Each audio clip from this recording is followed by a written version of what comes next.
بسم اللہ الرحمن الرحیم۔ السلام علیکم۔ گناہ سے بچتے ہو یا جب کوئی نیکی کرتے ہو تو توجہ کس پر ہوتی ہے تمہاری؟ یہی نہ کہ ثواب ملے گا اور جنت حاصل ہوگی، جبکہ دراصل یہی سوچ تمہیں اللہ سے دور رکھتی ہے۔ شغل نفس کی ابتدا قلب سے ہے۔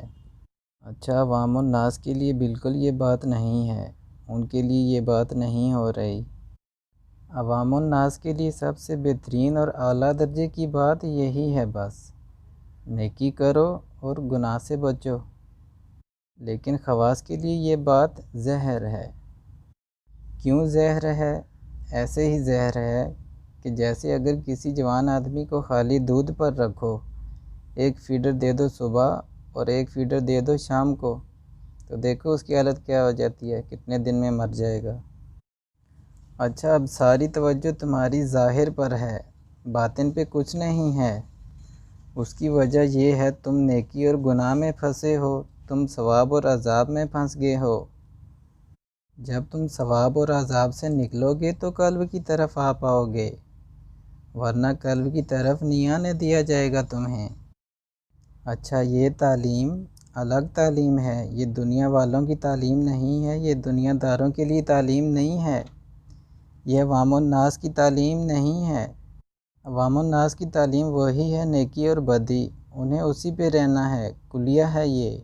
بچہ جب پیدا ہوتا ہے تو دودھ کا فیڈر ہی دیا جاتا ہے، کوئی نوالا نہیں کھلایا جاتا، کیونکہ نوالا کھلا دو تو اس کی موت ہو جائے گی۔ اچھا، اب نیکی اور گناہ گویا ہے کیا چیز؟ پہلی بات تو یہ ہے، اللہ اور اس کے حبیب کو راضی رکھنے والے کام نیکی ہے، اور گناہ کیا ہے؟ اللہ پاک کی مرضی کے خلاف اپنی مرضی استعمال کرنا۔ آئی نا بات سمجھ میں؟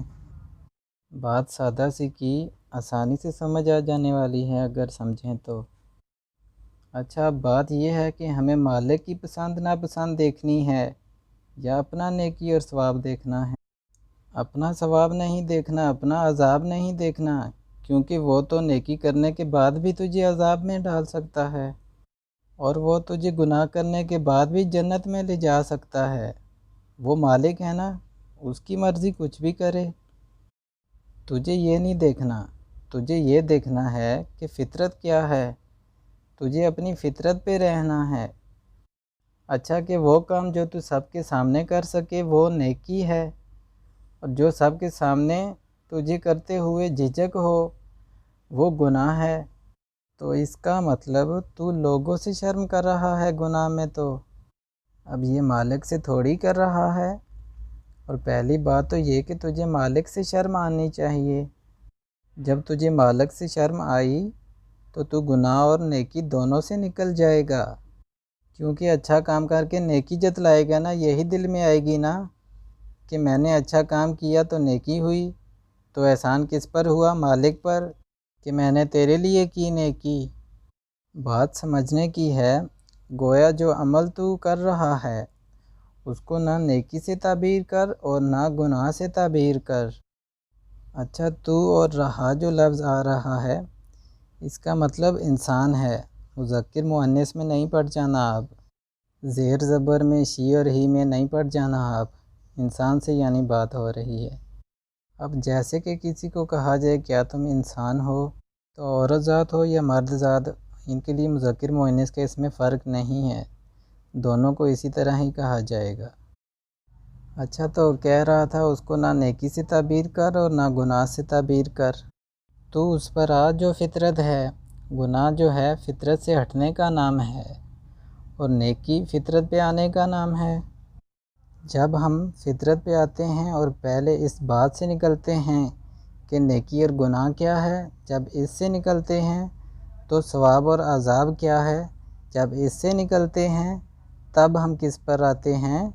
باطن پر، کیونکہ ہماری ساری توجہ، سارا فوکس جو ہوتا ہے وہ ظاہر پر ہوتا ہے کہ میں نیکی کروں تو سب اچھا کہیں گے، میں گناہ کروں مگر کسی پہ کھلے نہ تاکہ لوگ برا نہ کہیں۔ تو اس کا مطلب سارا فوکس میرا کس پر ہے؟ اپنی اچھائی اور برائی پر، اپنی ذات پر۔ تو آئی نہ سمجھ؟ گناہ سے بچنا اور نیک عمل کرنا بھی کیسے اللہ سے دور رکھتا ہے؟ تو اللہ کا قرب حاصل کرنے کے لیے اللہ اور اپنے درمیان سے اپنی ذات کو نکالو۔ اپنی زندگی میں کچھ بھی اچھا عمل نیکیوں کی گٹھڑی بھاری کرنے کے لیے نہیں، ثواب حاصل کرنے کے لیے نہیں، جنت حاصل کرنے کے لیے نہیں، اللہ کی چاہت میں کرو اور اللہ رسول کی چاہت میں ہی گناہ سے بچو۔ جیسے کوئی مرد اپنی نگاہ جھکا لے کسی عورت کے سامنے آتے ہی، اور گناہ سے بچنے کے لیے نہیں، عذاب سے بچنے کے لیے نہیں، دل میں یہ نیت ہو، یہ ارادہ کرو، یا رب یہ عمل میں نے اس لیے کیا کہ کہیں تو نہ ناراض ہو جائے، تیری چاہت میں کیا۔ اگر اپنے مفاد کی نیت سے کرو گے تو پھر وہی حاصل ہوگا، رب حاصل نہیں ہوگا پھر۔ جیسے میں نے پیچھے بات کہی، عورت ذات بھی اسی طرح نیت ارادہ کرے عمل کرتے وقت۔ برائی سے بچو یا نیکی کرو تو اپنے فائدے کے لیے نہیں، اللہ رسول کی چاہت میں کرو۔ اب تمہارا فوکس تمہاری ذات پر ہے، اللہ اور اس کی رسول کی ذات پر نہیں ہے۔ اس سے نکلنا ہے پہلے تو، اور اس سے نکلنے کا نام جو ہے وہ سلوک ہے۔ جب تم اس سے نکلو گے تو سلوک میں قدم رکھو گے، آئی نا بات سمجھ میں؟ اور ایک بات کہ اپنی جائز خواہشات بھی کنٹرول کرنا۔ ناجائز خواہشات کا تو تصور ہی نہیں ہے، لیکن جائز خواہشات کو بھی کنٹرول کرنا ہے، کیونکہ اللہ پاک اس سے بڑا پسند کرتا ہے۔ مثلاً کہ آپ 2 روٹی کھاتے ہیں تو 1.5 پہ آ جائیں، 1 پہ آ جائیں۔ کار میں سفر کرنے کا دل کر رہا ہے تو پیدل کر لیں، اینٹی ہو جانا تھوڑا سا، تھوڑا تھوڑا، کیونکہ یہ حرکت دیوانوں کی ہے، عقل مندوں کی نہیں ہے کسی بھی۔ اس طرح اللہ پاک کے چاہنے والوں نے زندگی گزاری ہے، سب کچھ ہوتے ہوئے بھی اللہ پاک کی چاہت میں۔ آپ کو ایک میٹھی سی بات بتاؤں؟ اس گزری ہوئی جمعرات کی رات کا منظر بتا نہیں سکتا۔ ہوا کچھ یوں کہ سرکار دو عالم صلی اللہ علیہ وآلہ وسلم جی کی زیارت عطا ہوئی، یہ تیسری کہ چوتھی بار عطا ہوئی ہے الحمدللہ۔ اللہ پاک سب کو عطا فرمائے، ہمیں اپنے نیک لوگوں میں شامل فرمائے، آمین۔ اور ہاں، کمال مجھ میں نہ کچھ سمجھیے گا، کمال تو آپ صلی اللہ علیہ وآلہ وسلم جی کی نگاہ میں ہے سارا، اور کمال تو سارا کا سارا ذات حق میں ہے، پتہ ہے نا ذات حق کا، جو سچ اور حق ہے، ہمیشہ زندہ اور قائم، کہتے ہو نا یا حیو یا قیوم۔ کمال تو اللہ پاک کی عطا میں ہے، اور وہ جب کسی کو کچھ عطا کرتا ہے تو اس کا دامن نہیں دیکھتا صاف ہے یا میلا، اچھے عمل رکھتا ہے یا برے۔ ہمیں جو کچھ عطا ہوتا ہے اگر ہم کہیں وہ ہمارے اچھے عملوں سے عطا ہوتا ہے تو ہم سے بے عقل دوسرا نہیں کوئی، اور نہ پھر کوئی جاہل ہمسا۔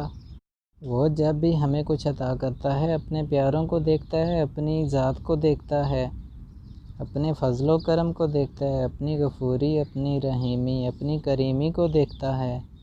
برے عملوں کی وجہ سے جب ہمیں کچھ برا عطا ہوتا ہے تو اس میں بھی اس کا فضل و کرم ہوتا ہے، ورنہ دیکھ لو ان لوگوں کو جنہیں جانور بنا دیا گیا، یہ بندر، سور وغیرہ، یہ جانور انہی بدکار لوگوں کی نسل میں سے ہیں، اور اس وقت جو گناہ کیے جاتے تھے وہ آج بھی کیے جا رہے ہیں، لیکن اللہ پاک اپنے پیاروں کے وسیلے، اپنے پیاروں کے صدقے ہم پہ اپنا فضل و کرم کیے ہوئے ہے۔ حضور پاک سرکار دو عالم صلی اللہ علیہ وآلہ وسلم جی نے دعا فرمائی تھی ہمارے لیے، رو رو کر دعائیں مانگی کہ یا رب میری امت کی شکلیں نہیں بگاڑنا، ورنہ دیکھ لیں ان نافرمان لوگوں کی نسلیں تا قیامت تک جانور بنا دی ہیں۔ جن لوگوں کو جانور بنا دیا گیا تھا ان کے برے عملوں کی وجہ سے یہ برے جانور انہی کی نسلوں میں سے ہیں۔ حضور پاک صلی اللہ علیہ وآلہ وسلم ایک مرتبہ کہیں سے گزر رہے تھے تو وہاں ایک جانور مرا ہوا پڑا تھا اور اس میں کیڑے پڑے ہوئے تھے، اس کے گوشت کو کیڑے کھا رہے تھے۔ سرکار دو عالم صلی اللہ علیہ وآلہ وسلم جی اپنے کچھ صحابہ کے ساتھ وہاں رکے اور آپ نے کہا، دیکھ رہے ہو ان کیڑوں کو جو اس کے گوشت کو کھا رہے ہیں؟ اور فرمایا انہی کیڑوں جتنی اوقات ہے انسان کی اللہ پاک کے آگے۔ اب بدبو کی وجہ سے ایسے جانور کے پاس نہیں جانے ہوتا تو اسے کھانے والے کیڑوں کا خود ہی پھر سوچ لیں۔ تو اب آپ اپنے عملوں کی اہمیت اتنی سمجھتے ہیں کہ اللہ پاک ان کی وجہ سے عطا کر رہا ہے۔ اب باقی نعمتیں تو اس کی بہت دور کی بات ہے، اگر صرف سانسیں ہمیں ہمارے عمل کی وجہ سے ملنے لگ جائیں تو اپنے اعمال کے بدلے اللہ پاک سے تو اگلے منٹ کی سانسیں تک نہ لے پائیں ہم۔